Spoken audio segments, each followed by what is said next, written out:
You can see it from all over East Spokane, looming high on the bluff. But very few of us have taken the time to stop and step inside. Welcome to Mount St. Michael's. My name is Anne Marie Netzel. And she knows everything about the Mount. School secretary, tour guide, and designated historian, she rattles off the specs like she would her children's names.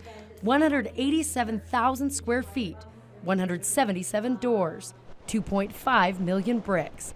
But Mount St. Michael's heart is in its most beloved residence. Well, I'm the Reverend Mother, the Mother General. Reverend Mother Mary Agnes presides over the 35 sisters who call Mount St. Michael their home. Most well known as Spokane's singing nuns,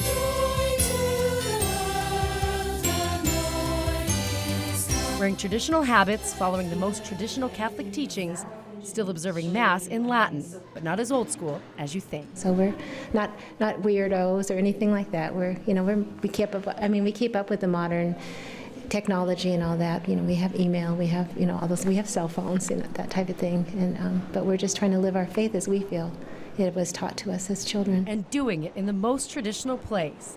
Built by the Jesuits in 1915, Mount St. Michael sits filled to the brim with Catholic history. Here on the second floor is the St. Ignatius Library. These are the original doors. Thousands of books dating back centuries line the walls of this old library.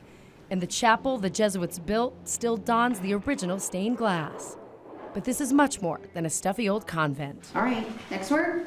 Celebrated. The sisters spend their days teaching the 130 students K through 12, absorbing this traditional Catholic education. Latin is a requirement, but so is recess. And the rulers of the 1950s have been replaced by a different kind of discipline. And they know if they get that look. And my favorite one is just to stand there and be quiet. And then pretty soon they know, uh-oh, something's wrong.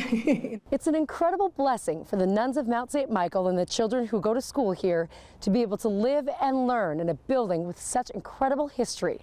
But trying to operate in a 100-year-old building is also their biggest curse. It's a huge building and it's old, and so it's starting to show its wear and tear. It's very difficult to heat in the winter, and it's very, in the summer it's very, very hot. It costs more than $50,000 a year to heat the Mount.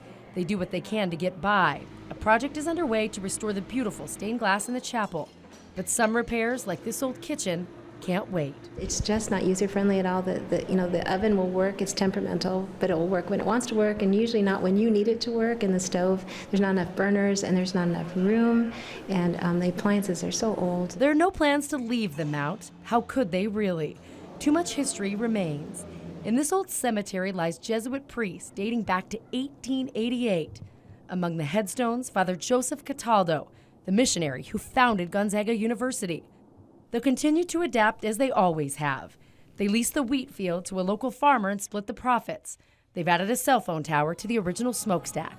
Adapting, but not wavering, from the mission that brought the Jesuits here 100 years ago. And this is such an important part of Spokane history, of Native American history, of Catholic history. And its traditions will stand for decades to come. I'm Melissa Luck, KXLY 4 News.